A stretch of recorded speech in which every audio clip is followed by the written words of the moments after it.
Clara was the picture of success everyone envied, a ruthless businesswoman with a fortune of millions and the world at her feet. But on a night that should have been one of celebration, she collapsed under the spotlight and watched her life unravel. An aggressive brain tumor delivered an ultimatum: 10 days to live or a risky surgery that could strip her of herself.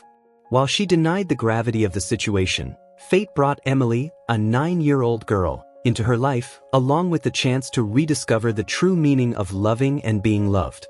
However, the price of redemption was steep, and Clara would soon realize that the greatest challenge wasn't survival but facing the fear and emotions of a past she tried to forget. At 58, Clara was a force of nature. In boardrooms, her presence was almost mythical, her name always accompanied by a mixture of respect and fear. The woman who built a financial empire from scratch lived for her work, where every decision was a masterstroke. But behind the impeccable suits and determined gaze was a void that not even millions in her bank account could fill. Clara was a master of strategy, but when it came to emotions, she preferred to avoid any confrontation. Daniel, her only son, was the opposite of his mother. He grew up surrounded by luxury but never felt the closeness he so desperately craved. In Clara's absence, he became a reserved man, harboring resentments that only deepened with time. Their phone calls were brief, their meetings even shorter, and the feeling of abandonment never left him. Clara always believed that success justified her shortcomings, but Daniel was never convinced of that. Clara's days were a succession of calculated commitments, every minute occupied with something that seemed vital. Meetings, awards, social events, everything meticulously planned. She moved like a hurricane, leaving little room for the unexpected or vulnerable. But when the event lights went out and she was alone at home, the silence was deafening. Even in her grandest moments, something inside her whispered, there was more to life than contracts and achievements. Clara vaguely remembered her own childhood, a time of scarcity and broken promises. Perhaps this was why she threw herself so intensely into her work. It was easier to build an empire than to confront the emotions that surfaced when the past knocked on her door. She justified to herself that she was creating a legacy but never questioned whether it was the legacy Daniel needed. Clara's world was built on certainties and control. To her, the word fear was almost an insult, something reserved for those who didn't know how to fight. She had overcome a childhood full of hardships, and shutting down her emotions was a way to survive. But at the same time, she didn't realize that by protecting herself from suffering, she was also distancing herself from things that could bring genuine joy. On that fateful day, Clara was preparing for yet another award ceremony, where she would be honored for her contributions to the business world. The dress was perfect, the speech rehearsed. The event was just another confirmation that she had conquered the world. But when she looked in the mirror before leaving, an uncomfortable feeling struck her. The woman she saw didn't seem as invincible as the rest of the world believed. As Clara stepped onto the stage, the room gave her a standing ovation, but the sound felt distant. Something inside her was different, though she couldn't pinpoint what.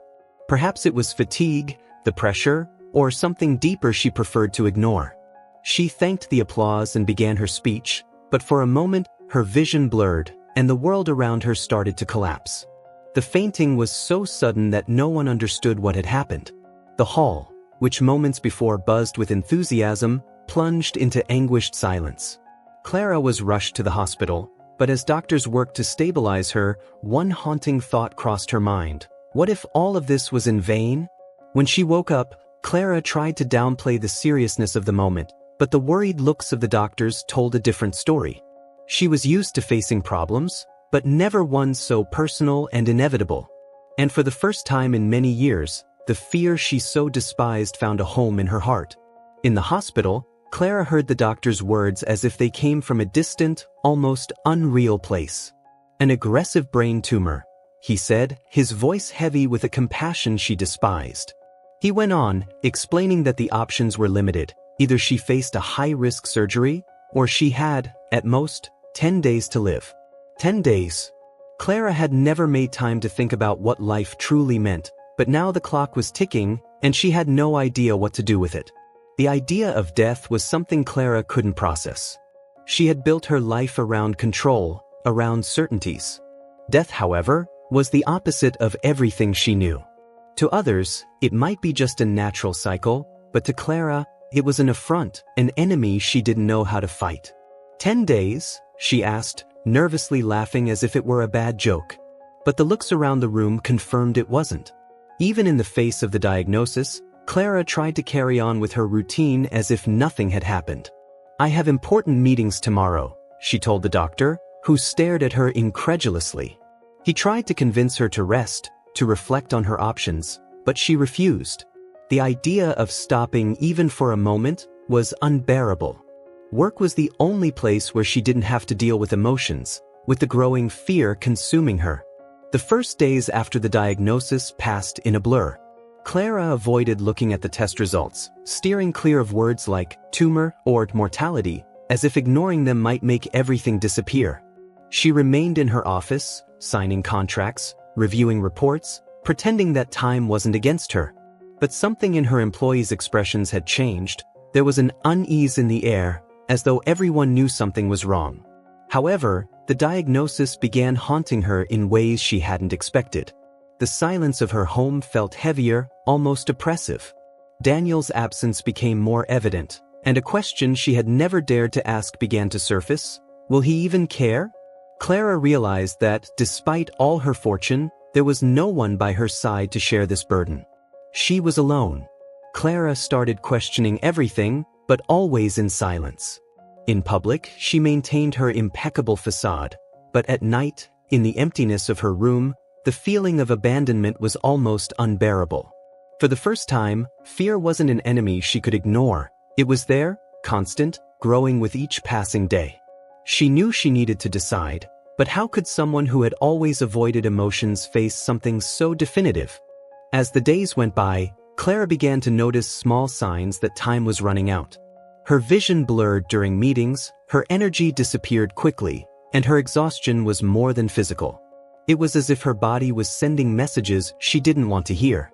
But Clara wasn't one to surrender easily. Even so, the doubt about the surgery tormented her. The memory of Daniel surfaced more than she cared to admit. Their last encounter had been distant, almost formal, and now she wondered if there was still time to repair what was broken. Yet the same determined Clara who led companies found it difficult to face her own son. How could she ask for forgiveness when she didn't even know how to deal with her own failures? What bothered her most was the feeling that her life, no matter how grand it seemed, had left behind nothing but numbers and awards. Clara, who always believed work was everything, began questioning whether she had ever built something that truly mattered. The question she feared the most loomed in the back of her mind. If I die tomorrow, who will miss me? Clara was a master at denying reality when it didn't fit her plans. The idea that her life was hanging by a thread seemed absurd, almost insulting. She decided she didn't have time for drama or diagnoses. A surgery with minimal chances of success? Ridiculous, she thought as she reviewed emails in the hospital, as if continuing to work could keep death at bay. Deep down, it was fear disguised as control, but Clara wasn't ready to admit that. When the doctors returned to emphasize the gravity of the situation, Clara interrupted them before they could finish. "Thank you for your concern, but I have commitments tomorrow. Don't you think you should focus on more urgent cases?" Her cold tone was almost convincing, but not enough to hide the glint of panic in her eyes. Abandoning her emotions was a habit she had mastered, but here, in the hospital, it was beginning to fail. Back to her routine, Clara threw herself into work like never before. Meetings became her way of escaping the growing void, and contracts were more than papers. They were barriers she erected against intrusive thoughts. But in moments of distraction, her reflection in the mirror seemed more fragile, more human. She began to notice the changes, the loss of energy, the paleness of her face. The illness, stealthy, was beginning to show its claws. Daniel, unaware of his mother's diagnosis, remained distant. They barely spoke, and Clara saw no reason to change that. Reconnection seemed like a luxury she couldn't afford at the moment. "There's no time for reconciliations," she told herself, as if repeating the phrase could make it true. But deep down, she knew there was something broken between them, something that may never have been whole. At night, Clara found herself lying awake, staring at the ceiling. In the first days, she justified her restless sleep as accumulated fatigue, but she soon realized it was something deeper. The silence brought questions she didn't want to answer. If I die in 10 days, what do I leave behind? Who will cry for me? It was as if the illness had seeped not just into her body but into her certainties. Despite her denial, those around her began to notice something was wrong. Assistants avoided looking her directly in the eye, employees treated her with uncomfortable delicacy. It was as if the world was on the verge of saying what she already knew but didn't want to hear. There was no running away forever. Yet Clara continued to deny it, as if ignoring the problem would be enough to make it disappear. Even amidst the internal chaos, Clara refused to show weakness. She attended events, delivered speeches, and shook hands with the same firmness as always. But with every word spoken, she felt as if she were acting in a play that no longer made sense. On the outside, she was the unshakable woman everyone admired. Inside, she was a storm of fear and abandonment she herself had nurtured. One night, already at home, Clara picked up an old photo album. The images of Daniel as a young boy made her pause for a moment. He was smiling, his eyes sparkling with hope, an expression she barely recognized now. Clara quickly closed the album, as if it burned her hands. It wasn't the time to think about the past, she told herself, but something in that memory left her unsettled. Clara still believed she could avoid the surgery, that the 10 days might stretch into months, maybe years, if she simply ignored the ticking clock. But reality was becoming harder to ignore. Even while pretending that nothing had changed, her body was sending clear signs that it couldn't go on like this. She felt her strength waning but still didn't know how to stop. At that moment, Clara didn't know her greatest challenge wouldn't be the illness but what it would bring to the surface. The truths she had so long avoided, the relationships she had neglected, and the emotions she had left dormant. Yet destiny was already preparing the next step in her journey, a meeting she could never have predicted. That cold night, Clara decided to take a walk through the city. Perhaps it was the crushing silence of her home, or perhaps something she couldn't explain. Her hands were buried deep in the pockets of her coat, and the biting wind felt like a metaphor for what she felt inside. As she crossed a dimly lit square, something caught her attention. A small girl, maybe 9 years old, dressed in worn clothes and with a determined look, was trying to sell candies to the few passers-by still walking there. Clara stopped, watching the scene. The girl approached each person with a hopeful smile but was repeatedly ignored. Something about that young and persistent face held her attention. It wasn't just the courage. For a moment, she saw a reflection of herself.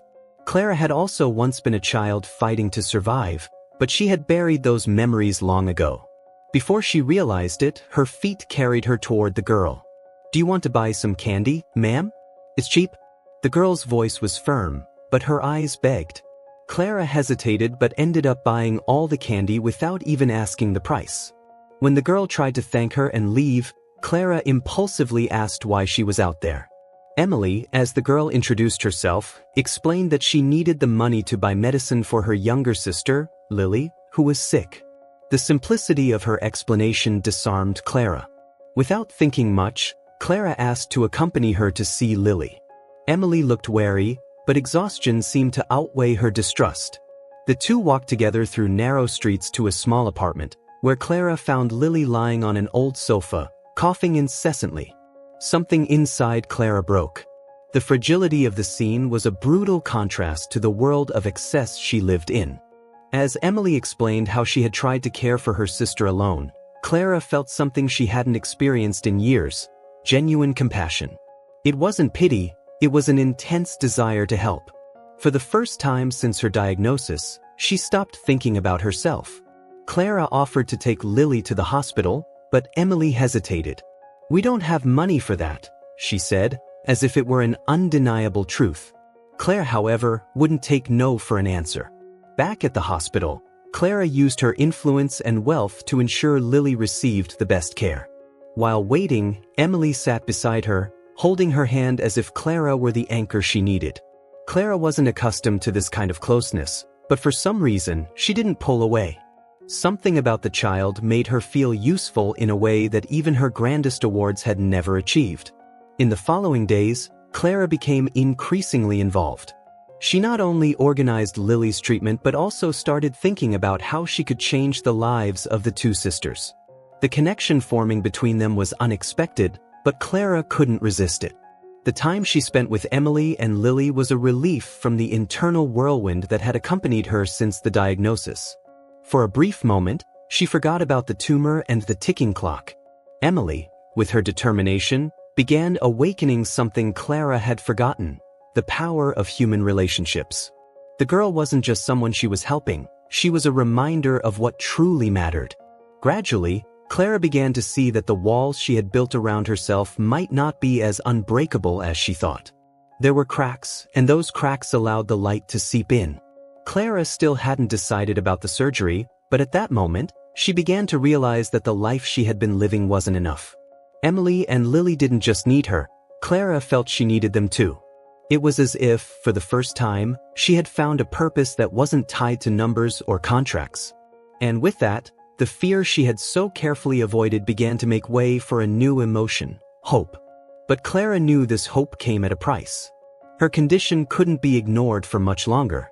The time spent with Emily and Lily gave her strength but also reminded her of how little time she had left. As she watched Lily slowly improve, Clara realized it might be time to face her own weaknesses. What she didn't know was that this new bond would be the beginning of a much greater transformation. Lily was discharged from the hospital after days of intensive treatment. Clara watched as the little girl held Emily's hand, walking with uncertain but stronger steps. The doctors had been clear: Lily needed rest, proper nutrition, and constant care to fully recover. When Clara took the girls back to their home, the impact was immediate. The apartment was in a deplorable state, with leaks, broken furniture, and a smell that clung to the skin. The image of Lily in that environment was unbearable. Clara stayed silent for a moment, but her mind was already made up. Lily couldn't stay there, not after everything she had been through. She knew that if she left the girls in that place, the medical efforts would be in vain, and Lily's recovery would quickly turn into a relapse. Something in Emily's resigned expression disarmed her even more. "Pack your things," Clara said firmly. "You're coming with me." Emily hesitated, surprised, but Clara's tone left no room for discussion. On the drive to Clara's house, the car was silent. Emily looked warily out the window, as if trying to calculate whether she could trust this woman who had so quickly changed their lives. Lily, exhausted, slept with her head resting on her sister's lap. Clara, at the wheel, felt more nervous than in any business meeting. She knew she was crossing an invisible line, stepping into unfamiliar emotional territory. When they arrived, Clara watched the girls' reactions. Emily froze as she stepped into the house. It was a world so different from her own that she seemed unsure of how to move. Lily, even in her frail state, looked around with a mix of curiosity and disbelief. "This is your home now," Clara said, trying to sound more confident than she felt. Emily blinked, as if the words took a moment to sink in, but she finally nodded. In the days that followed, Clara immersed herself in a routine she had never imagined. Lily needed constant attention, and Clara got involved in every detail. At first, Emily rejected any help, determined to take care of everything on her own. But little by little, the barriers came down. Clara realized that Emily's distrust was more of an armor than true rejection. The girl had learned early on that trusting was a risk, something Clara understood all too well. The nights, however, were the most challenging. Clara found herself watching the girls sleep while battling her own physical and emotional pain. The tumor, which she tried to ignore, seemed to grow each day. But somehow, the fear of losing the girls, or not being there for them, was greater than her fear of the disease itself. For the first time, Clara wasn't running from her emotions. She was facing them, even if reluctantly. When Daniel learned about the situation, his first reaction was disbelief. The mother he knew didn't match the story he heard. Still, he decided to visit her house, driven by a bitter curiosity. When he arrived, he saw Clara helping Emily adjust Lily's clothes while the girl quietly laughed at something Clara had said. Daniel stood frozen at the door, feeling like an intruder in a world that didn't seem to belong to her. When Clara saw him, She froze for a moment but quickly tried to regain her composure. "Daniel, come in," she said, while Emily looked at him curiously. The reunion was marked by cautious words and glances that said more than any sentence. Clara felt the weight of her son's resentment but didn't know how to begin dismantling it. And Daniel, in turn, tried to decipher whether this new version of his mother was real or just a fleeting facade. In the days that followed, Daniel began spending more time at the house, albeit hesitantly. He observed how Clara interacted with the girls, especially Emily, whose initial distrust had turned into an unexpected bond. Clara seemed different, more present, more vulnerable. And though Daniel didn't want to admit it, something about the change moved him. He began to realize that perhaps the fear and abandonment he felt weren't so different from what Clara carried too. As Clara balanced caring for the girls and attempting to reconnect with Daniel, something inside her started to shift. She felt the weight of her body, the illness progressing silently, but also the strength that came from being surrounded by people who, in some way, depended on her. It was as if, at last, Clara had found a purpose beyond contracts and awards. Yet deep down, she knew time was unforgiving and difficult decisions still awaited her. Life in Clara's house was far from peaceful. Lily, still recovering, required constant care, and Emily tirelessly helped her sister. Clara, for her part, tried to manage responsibilities like never before. The days felt fuller, but also more meaningful. The woman who once avoided emotions now found herself learning to decipher glances and gestures. Still, the tension between her and Daniel lingered, casting a shadow over even the most tranquil moments. Daniel, despite his initial reluctance, began visiting the house more frequently. He stayed silent most of the time, observing from a distance as Clara cared for Lily or taught Emily something new. There was a curiosity in his gaze, as if he were trying to understand his mother's transformation. But the resentment was still there, pulsing in every restrained interaction. He wanted to believe this version of Clara was genuine, but years of neglect were not easily forgotten. Clara's greatest enemy, however, was not Daniel but time. Her medical condition continued to worsen, even during moments of apparent strength. Clara felt exhaustion accumulating, and her headaches became more frequent. She hid this from the girls, trying to maintain a facade of security, but Emily, ever observant, seemed to notice. "Are you okay?" she asked one night, her big eyes filled with worry. Clara responded with a smile but knew she was lying. Emily became an unexpected ally, showing Clara that human relationships were built on small gestures, not grand displays. The girl insisted on helping, whether by preparing tea for Lily or tidying up the house. Clara, on the other hand, found herself teaching simple things, like cooking or folding sheets. These lessons, so mundane, were a reminder of what Clara had missed out on when she distanced herself from Daniel during his childhood. But now, with Emily, she felt like she was being given a second chance. Even so, the past gave no respite. Daniel finally confronted Clara one quiet afternoon. "Why now? Why them and not me?" The question hit Clara like a blow. She knew Daniel's pain was valid but didn't have a clear answer. "I failed you," she admitted for the first time. "And now? I don't know if there's still time to make it right." Daniel didn't respond, but his silence said more than words could. Meanwhile, Lily continued to improve, her smiles growing more frequent. For Clara, every step forward was a victory, but also a reminder of what was at stake. If she chose the surgery, there was a chance she could lose all of this, leaving the girls and Daniel before solidifying what she was building. But if she did nothing, the outcome would be inevitable. Clara had never felt so vulnerable, so exposed to emotions she had always avoided. The days turned into a test of endurance. Clara had to confront not only her condition but also the remnants of who she used to be. Daniel reflected her failures, and Emily and Lily represented the opportunity for redemption. Every interaction with them was proof that change was possible, but also a reminder that time was not on her side. She felt as though she were racing against something relentless. The bond between Clara and Emily grew stronger each day. Emily, who had initially seemed distrustful, began seeking advice and even sharing small secrets with Clara. "I wish I could be like you, that strong," she said once, and Clara felt a lump in her throat. She wanted to tell the girl that her strength wasn't in vulnerability, but the decision to keep going despite fear. But the words stayed stuck, like so many others over the years.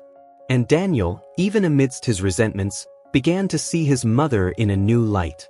He watched her gestures with the girls, the patience he had never known. Slowly, he realized Clara was trying, even if it was too late. But would it be enough? That was the question he asked himself constantly. And Clara, for her part, knew she would need to prove with actions what words couldn't repair. With each passing day, Clara felt she was being prepared for something greater, something that would demand more than her usual courage. The fear that once paralyzed her now seemed to propel her forward, toward decisions she never thought she would have to make. But deep down, she knew the moment to face her greatest challenges was approaching, faster than she would have liked. The decision about the surgery loomed like a dense cloud over Clara. Each passing day seemed to bring new layers of exhaustion, and her body reminded her that time was running out. Even so, she hesitated. It wasn't just fear of the surgery, but fear of leaving behind everything she had begun to build. The thought of departing without ensuring Emily, Lily, and Daniel would be okay kept her awake at night, staring at the ceiling with an anguish she had never known. Lily, now much recovered, filled the house with laughter that once seemed impossible. The little girl was returning to her childhood, and Clara knew it was the result of the care and love that had started to bloom there. Emily, more confident, helped with household chores and even flashed smiles no longer shadowed by distrust. For Clara, seeing these transformations was like witnessing the impact of what she had never known how to offer Daniel. But time was cruel. Clara felt it in every moment when she had to discreetly lean against a wall or stop an activity to catch her breath. Of course, Emily noticed. "You're getting worse," she said one night, her voice heavy with concern. Clara tried to reassure her, but the truth was written all over her face. The fear she had always avoided was now clear and inescapable, demanding to be confronted. The decision to undergo surgery became inevitable when Clara collapsed at home. It was Emily who rushed to wake her, her face pale with fear. Lily, across the room, began crying, and Daniel arrived shortly after, finding his mother weak but conscious. "No more delaying," he said firmly, his tone more filled with concern than resentment. Clara knew he was right. It was time to face what she had been avoiding. At the hospital, Clara felt the weight of everything at stake. The surgery was risky, the doctors had been clear about that. But as she looked at Emily and Lily, who held her hands tightly, and at Daniel, who stayed close despite everything, Clara found something she hadn't expected: peace. She realized that, for the first time, she wasn't facing a challenge alone. She had people by her side, and that made all the difference. Before being taken into surgery, Clara called Daniel aside. "Take care of them," she asked, her voice trembling but resolute. Daniel nodded, his words caught in his throat. He saw his mother's fragility but also the strength she had found amid the chaos. And in that moment, something inside him changed. He didn't want to miss the chance to say what had always gone unsaid, but time felt too short for everything that needed to be expressed. As Clara was wheeled into the operating room, Emily hugged Daniel, something she had never done before. "She's going to be okay," she whispered, more to herself than to him. For the first time, Daniel didn't pull away from the gesture. There was something in that moment, a fragile, invisible thread of connection beginning to form. And as they waited, both knew that regardless of the outcome, their lives were about to change forever. The hours in the hospital waiting room stretched on like an eternity. Emily, sitting beside Daniel, clutched a faded teddy bear she had brought for Lily. Though trying to be strong, her eyes betrayed the fear she felt. "What if she doesn't wake up?" she asked softly, almost a whisper. Daniel looked at her, feeling the weight of that question on such a small child. He didn't have an answer but placed a hand on Emily's shoulder, a gesture of comfort that felt unfamiliar to them both. When the doctor finally appeared, his expression was neutral, hard to read. The surgery was a success, but her condition is still delicate. "It will be a long road before we know the full impact," he explained. Daniel and Emily nodded, though both knew this was just the beginning of another battle. Clara, the woman who always seemed unshakable, now lay in a hospital bed, more vulnerable than ever. And what they found when they saw her for the first time was heartbreaking. Clara opened her eyes slowly, confused and disoriented. When she saw Emily and Daniel, the light of recognition wasn't there. "Who are you?" The question was a blow. Emily blinked in surprise, while Daniel struggled to maintain his composure. The doctor explained that temporary memory loss was expected, but it didn't lessen the pain of being strangers to someone who meant so much. The following days were challenging. Clara looked at Daniel as if he were a stranger and treated Emily with a cautious kindness, as if addressing a guest. Emily, however, refused to give up. With drawings, old photos, and stories told with an almost desperate enthusiasm, she tried to reignite Clara's memories. Every failed attempt was a blow to the girl, but she persisted, determined. Daniel, on the other hand, kept his distance. He lingered on the sidelines, watching from afar as Emily tried to piece together what Clara had lost. "I don't know how to help," he confessed one night, his voice heavy with frustration. But Emily wouldn't relent. "You can remind her who you are," she replied, simple and direct. And it was that simplicity that made Daniel reconsider.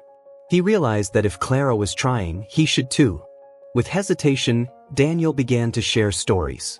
He talked about the good times, like when Clara used to make pancakes for him as a child before work consumed her. He also spoke of the bad times, the resentments he carried. Clara listened attentively, as if trying to assemble a puzzle with pieces that didn't entirely fit. Gradually, small flickers of memory began to return. Emily, with a wisdom beyond her years, created a routine with Clara. They painted together, walked in the hospital garden, and read stories. Each small moment felt like an attempt to build something new, even though the old was still blurry. Lily, always nearby, was a sweet and constant presence, her recovery symbolizing the hope they all desperately needed. The first time Clara called Daniel by name was unexpected. He was reading a book in silence when he heard her voice. "Daniel?" She sounded unsure, as if she were testing the sound of the word. He looked up, surprised, and replied, "Yes, it's me." It was a small step, but enough to reignite something within him. For the first time, he felt like he was rediscovering the mother he never fully knew. Clara's progress was slow but steady. Over time, she began piecing together what she had lost.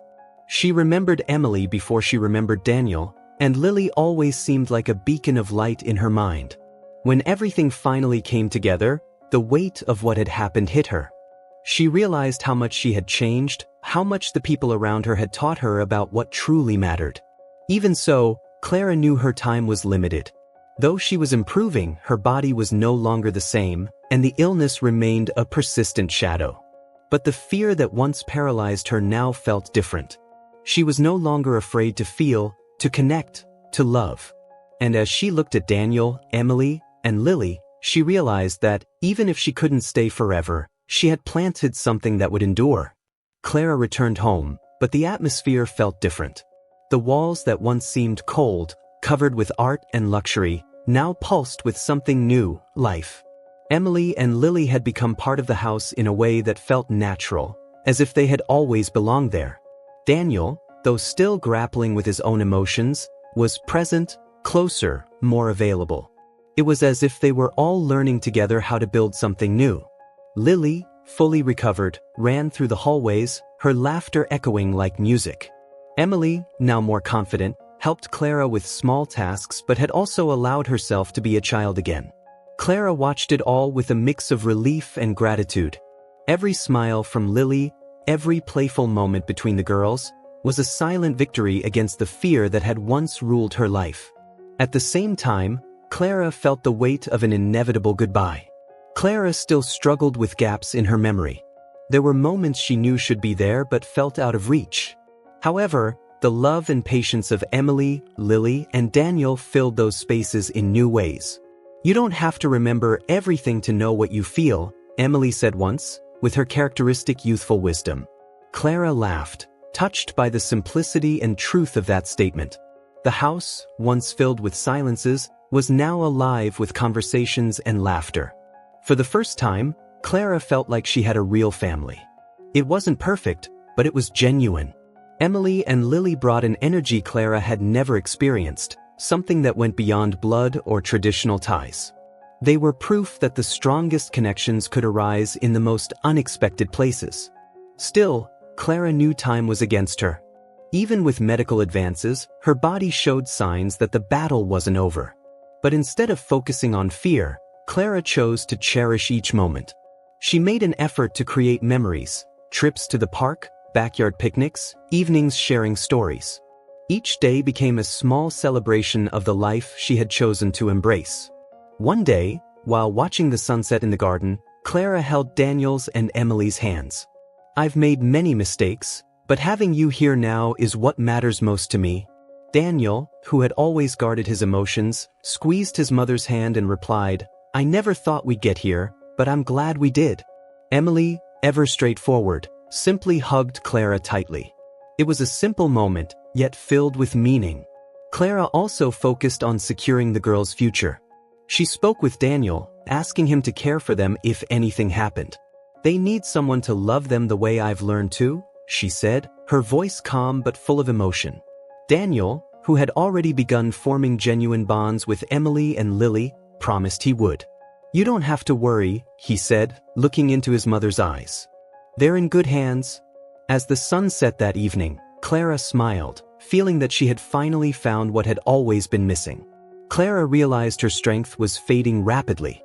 The days spent with Emily, Lily, and Daniel had filled her life in ways she never imagined, but now her body gave clear signs that the end was near.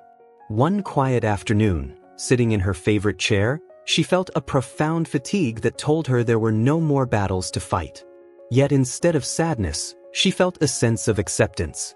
Clara knew that, despite everything, she had done what she could. She began writing letters to each of them.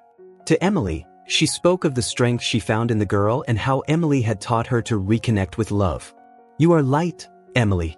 Never let anyone dim that," she wrote. To Lily, her message was simpler but no less powerful. "You are the reason for my smile these past months. Grow, fight, live." And to Daniel, perhaps the hardest letter to write, she confessed, "I made mistakes, but I have always loved you. You gave me a second chance, and I will never forget that." Clara called Daniel for a private conversation. Knowing the end was near, she wanted to ensure Emily and Lily would be cared for. "They need someone who understands them, who supports them," she said, her voice trembling but firm. Daniel, emotional, held his mother's hand and promised he would do his best. "I'll take care of them. They're already part of my life now," he said, and Clara felt a relief she hadn't realized she needed. Clara's final days were peaceful, marked by small moments of joy. Emily and Lily were always nearby, filling the house with laughter and affection. Daniel, more present than ever, made a point of being there, helping, listening, living alongside his mother. Clara knew that even with the little time she had left, she had achieved something she once thought impossible, uniting these souls in a way that would never unravel. On the night Clara passed away, the house was silent. Emily held her hand while Lily slept beside her, and Daniel kept a quiet vigil. There were no tears in that moment, only a sense of peace. In her final moments, Clara looked at Daniel and whispered, "I'm at peace because you have each other." And with that, she closed her eyes, a serene smile on her face, knowing she had transformed fear into love and abandonment into connection. After the funeral, Daniel found the letters Clara had left for each of them. He read his alone, sitting in the bedroom where he had spent his childhood. Her words echoed in his mind, breaking down the barriers of resentment he had carried for years. It was as if, even in death, Clara was guiding him toward a new path, one he had never imagined taking. He folded the letter carefully and looked at the photo of the girls in the living room. Something inside him shifted. Emily, ever curious, asked Daniel what would happen next. "We'll keep moving forward," he replied with a faint smile. Daniel knew that caring for Emily and Lily wasn't just a promise he had made to Clara but a way to heal himself. He began organizing their lives, integrating the girls into his world, and learning to be the figure Clara always knew he could be. Over time, Daniel realized that the girls had become more than a responsibility, they were his family. Lily, with her vibrant energy, and Emily, with her premature wisdom, brought light to days that once felt dark. Every smile of theirs was a reminder of Clara's impact, not just on their lives but on his as well. He came to understand what truly mattered, the connections we create. The house, now full of life, was a reflection of Clara's legacy. It wasn't about awards, wealth, or success but about the love she had finally learned to give. Daniel realized that by making space for Emily and Lily, he had also made space for a new version of himself. And, for the first time, he felt at peace with the past, grateful for the present, and hopeful for the future. Clara was gone, but she left behind something no one could take away, the transformation of who she was into who she became. In every laugh from Lily, every wise word from Emily, and every action from Daniel, her presence lived on, guiding them. Clara had won her hardest battle, letting go of fear and abandonment to create something that transcended time. The days after Clara's death were marked by a different kind of silence in the house. It wasn't the same empty silence that had dominated before the girls arrived. It was a silence of transition, as though everyone there was learning to live again. Emily and Lily felt Clara's absence deeply, but the love she had left between them and Daniel began to fill the empty spaces.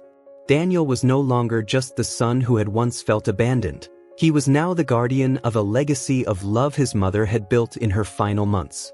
Emily, with her usual determination, began helping Daniel organize the house. She was no longer the distrustful, lonely girl Clara had found in the square. The bond Clara had formed with her remained but now extended to Daniel. "She trusted you, and I do too," Emily said one day with a shy smile. Those simple words carried a depth Daniel felt to his core. He was being called to something greater, and for the first time, he was ready. Lily, with her vibrant energy, began transforming the house into a place of laughter and joy. She ran through the hallways, spreading a light that seemed to reflect Clara's essence in the child. Daniel, often exhausted from work and his new responsibilities, found himself smiling as he watched her play. He began to realize that caring for the girls wasn't just a promise he had made to his mother, it was something he wanted to do wholeheartedly. Daniel wasn't perfect, and the challenges of raising Emily and Lily were real. He doubted himself and felt insecure but always returned to Clara's letters for strength. "You are capable," she had written, "because love is the foundation of everything." Daniel began to understand that Clara had not only transformed herself in her final months but had also planted seeds within him that were now beginning to bloom. Slowly, Daniel discovered that life with Emily and Lily wasn't just about taking care of them, it was also about healing himself. He started to value the small moments, preparing breakfast, reading bedtime stories, listening to the girls' laughter. Each day was an opportunity to be a better version of himself, something he hadn't known he needed until now. The girls, in turn, helped him understand what genuine and unconditional love meant. Clara's memory remained alive in small gestures. Emily, ever practical, began tending to the garden Clara had started before falling ill. She said taking care of the flowers was like taking care of us, she explained to Daniel. Together, they watered the plants, transforming the space into a vibrant yet silent memorial to the woman who had forever changed their lives. Over time, life in the house became a balance between what Clara had left behind and what they were building together. Emily began calling him Uncle Daniel, something he never asked for but that moved him deeply. Lily, on the other hand, started to see him as a father figure. For Daniel, these connections were the greatest proof that Clara hadn't just departed. She had left something alive, something that grew stronger every day. Daniel realized that Clara's true inheritance wasn't her wealth but the transformation she brought to the people around her. He began living with greater purpose, prioritizing human connections and the love his mother had taught him in her final months. The man who once felt abandoned was now an anchor for two girls who depended on him. And, in an unexpected way, he found his own redemption in caring for them. Clara was gone, but her presence was felt in every corner of that house, in every smile from Emily and Lily, and in every action Daniel took. The fear that had once kept them apart was now replaced by the love that united them. They hadn't just survived Clara's loss, they had been reborn through it. And so, Clara's legacy lived on, not in monuments or awards but in the hearts of those she had transformed.